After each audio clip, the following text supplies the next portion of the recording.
Good morning, everyone, and welcome to Northstar Community.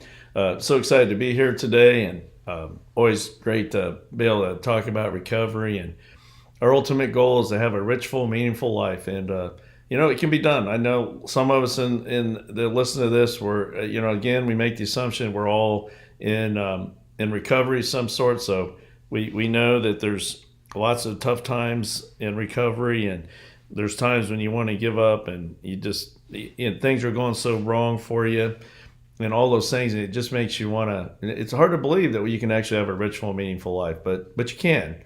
But it takes time, it takes process, it takes courage, it takes effort, it takes time.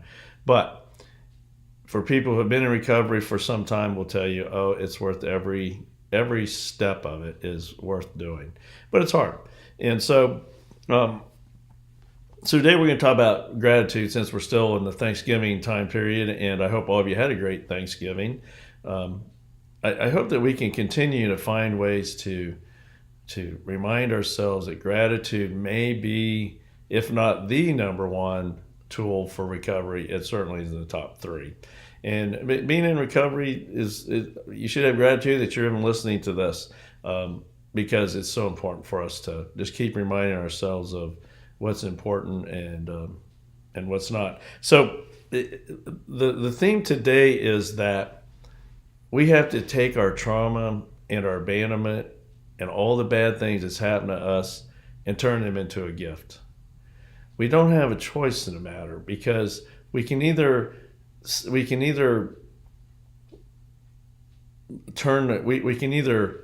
move forward, get healthier, be more empathetic, more loving, more caring because of the trauma we've been through, or we can live with anger, with resentment, with bitterness, and live a miserable, addictive life. I mean, it really comes down to that.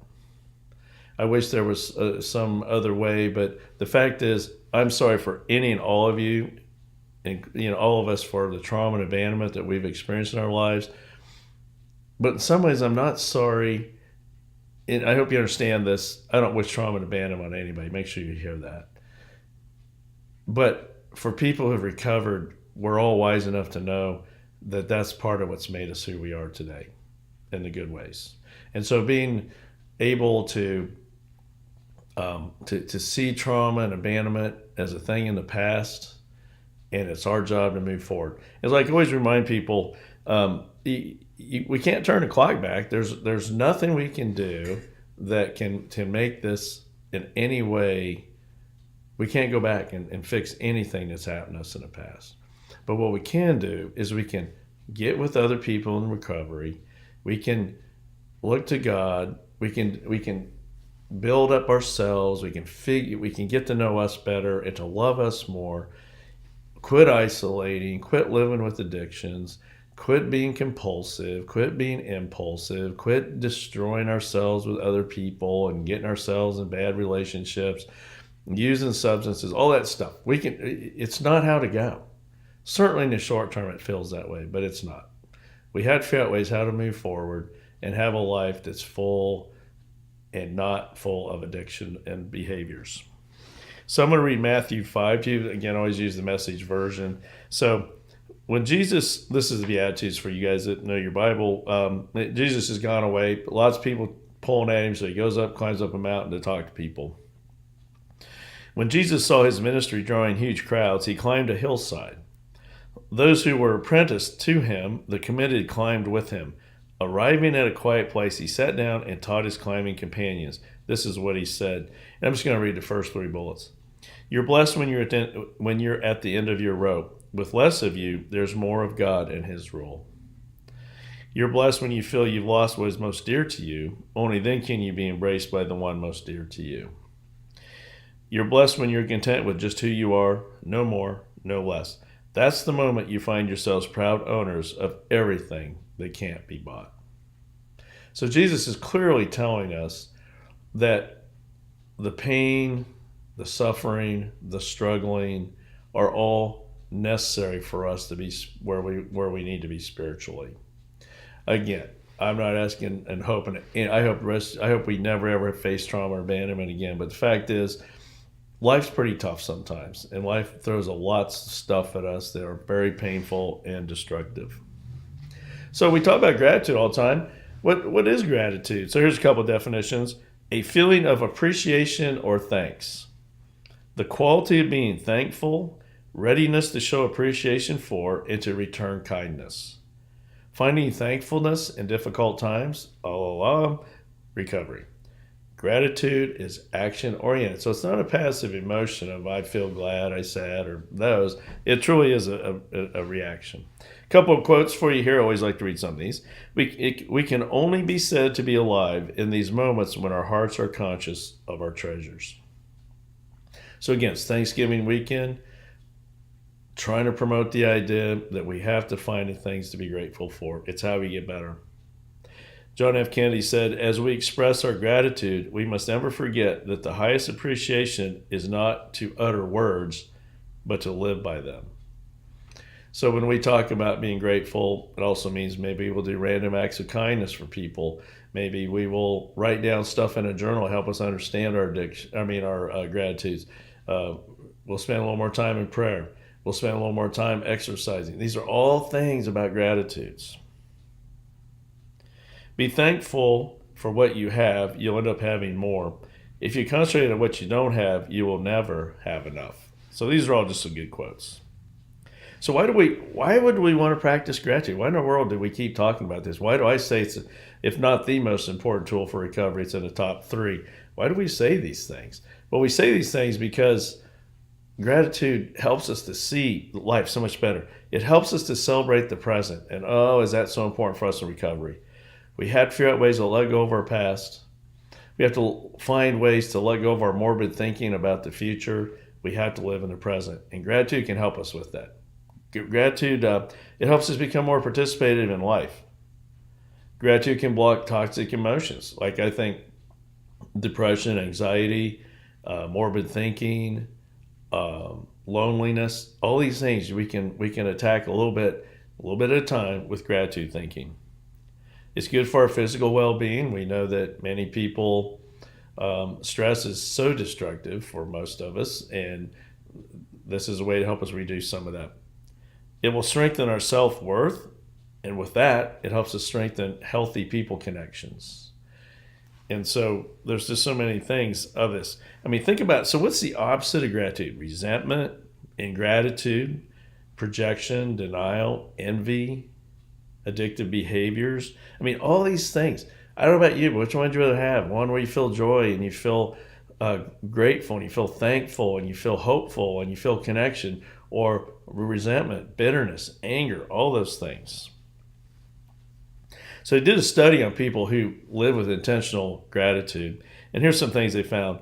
People who were intentional about gratitude tended to exercise more regularly, report fewer physical symptoms, felt better about their lives as a whole, and were optimistic about the upcoming week compared to those who did not practice. They were more likely to have made progress toward important personal goals. They were They report higher levels of positive states of alertness, enthusiasm, determination, attentiveness, and energy compared to a focus on hassles or downward social comparison. So basically, when we're feeling grateful, when we can actually see some of that, we're not judging ourselves against others in negative ways. When we're not living with intentional gratitude, we can sometimes be really tough on ourselves and judge ourselves and judge us against others. So basically, what they found in this research, couple research things, was that if you practice gratitude, if you were intentional with it, you had better well-being, you were more sociable in the right ways, your spirituality was better, and that your materialism became less important and it became more sound and pragmatic. Pretty good, huh? So,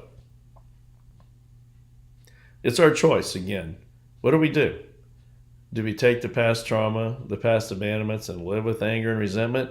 Or do we find ways to move forward with it, to see the good in it, to let go of that past stuff and not make it so judgmental on ourselves, but make it better for seeing how other people may be suffering as well, and we can be there for them.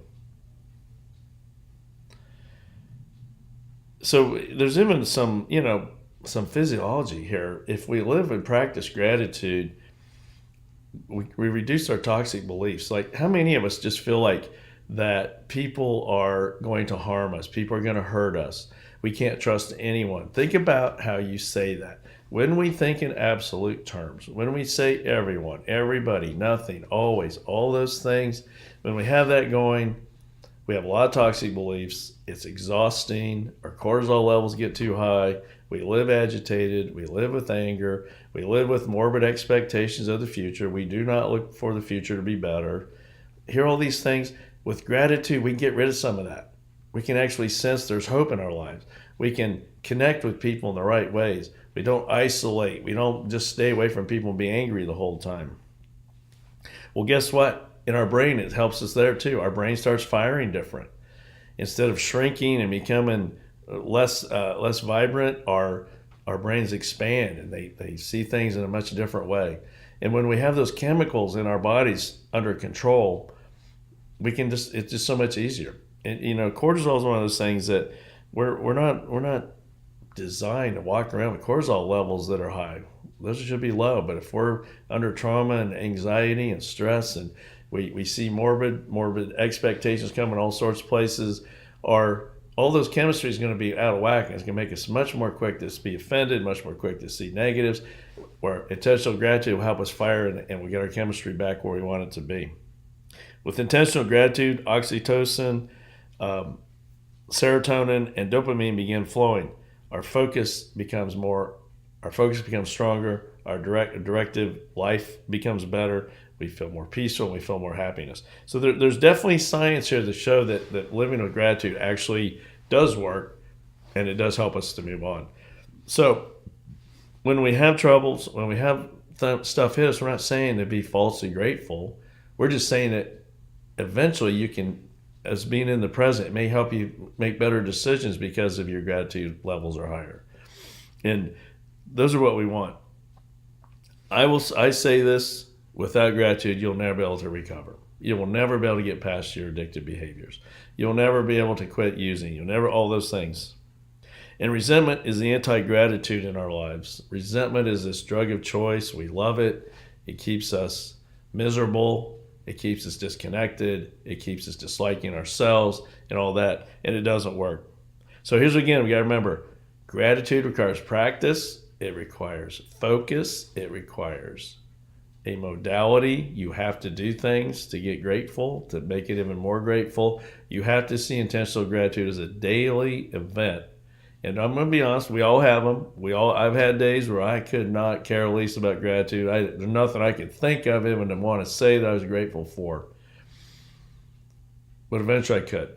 And then I could look back and see some of the tough stuff that, you know what, there were silver linings in it. People were there. God was there. All those kind of things.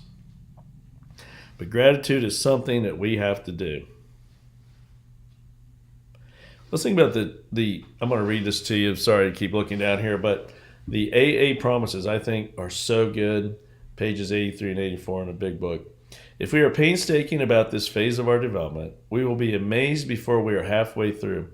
We are going to know a new freedom and a new happiness. We will not regret the past, nor wish to shut the door on it. Everybody hear that? We will comprehend the word serenity, and we will know peace. No matter how far down the scale we have gone, we will see how our experience can benefit others. That feeling of uselessness and self-pity will disappear. How's that sound, guys? Talk about gratitude. We will lose interest in selfish things and gain interest in our fellows. Self-seeking will slip away. Our whole attitude and outlook upon life will change. Fear of people and of economic insecurity will leave us. We will intuitively know how to handle situations which used to baffle us.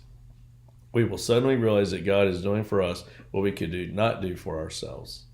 Are these extravagant promises? We think not. They are being fulfilled among us, sometimes quickly, sometimes slowly.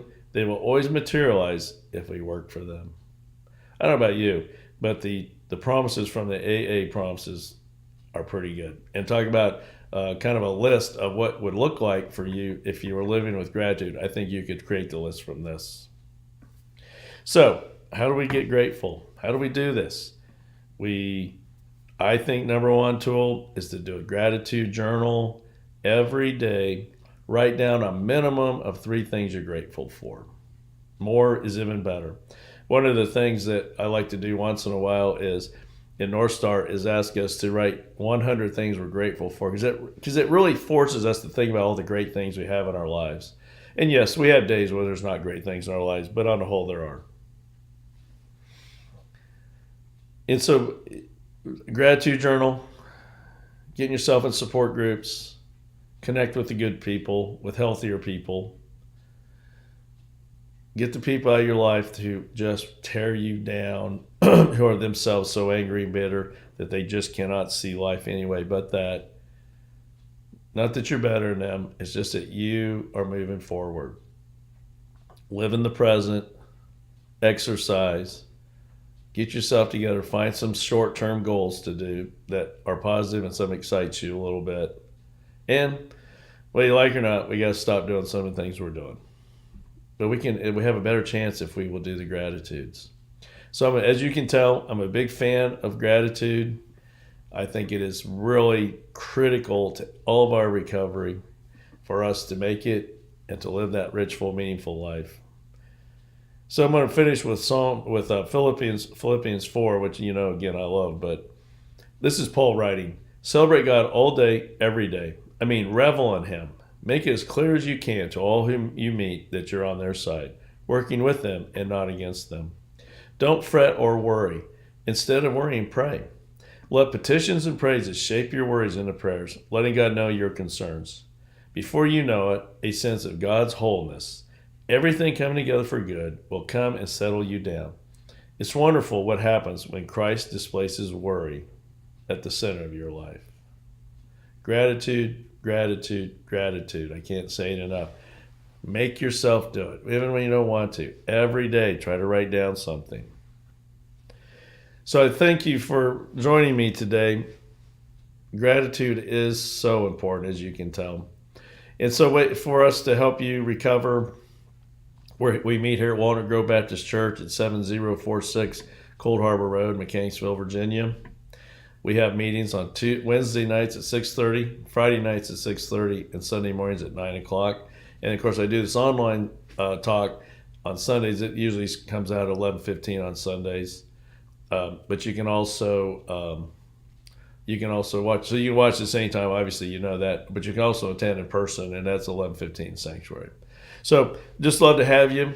On Wednesdays and Fridays, we feed you. We have childcare. We've got it set up for you to come if you can. If you're not local, I would love to hear from you. My number is 804-746-5081. You can email me at csimpson@wgva.church. So we always close our meetings with the prayer of serenity. So let's do that today. And again, I hope you all had a wonderful Thanksgiving, and what a time of year to be intentional with your gratitude. God, grant me the serenity to accept the things I cannot change, courage to change the things I can, and wisdom to know the difference. Living one day at a time, enjoying one moment at a time, accepting hardships as a pathway to peace. Taking, as Jesus did, the sinful world as it is, not as I would have it. Trusting that Jesus will make all things right if I surrender to His will, that I may be reasonably happy in this life and supremely happy with Him forever in the next. Amen. Again, thank you for joining, and I pray you'll all have a great week. Thank you.